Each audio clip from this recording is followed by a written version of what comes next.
মইতো এনেকুৱা ল'ৰা নহয় যে সোণৰ চামুচ মুখত লৈ জন্ম হোৱা ল'ৰা নহয়। যিখিনি কৰিছোঁ কষ্ট কৰি কৰিছোঁ।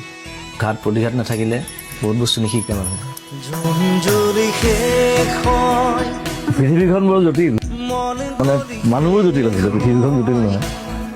মই পইচাৰ কাৰণে গান নাগাওঁ। ঘৰৰ পৰা ওলাওঁতে সেইকাৰণে বেছি পইচা লৈ আহোঁ, তাৰপিছত বিলাই বিলাই গৈ থাকোঁ।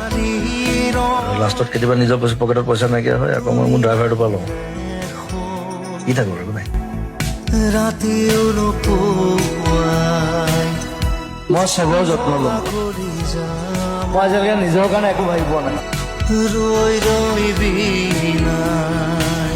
মই তাৰমানে মই মানুহ নহ'লে মই থাকিব নোৱাৰো, প্ৰব্লেমটো সেইটো। মানে ইটছ এন হেপিনেছ, মই ভাল পাওঁ।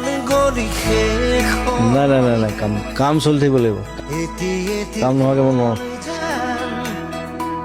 মই মৰাৰ আগলৈকে মই এনেকুৱা এটা বস্তু কৰি থৈ যাম যিটো 100 বছৰ কাৰণে কৰিব নোৱাৰোঁ। মই যিটো লিখোঁ, যিটো ভাবোঁ, সেইটো সময়ৰ লগত মিলি যায়।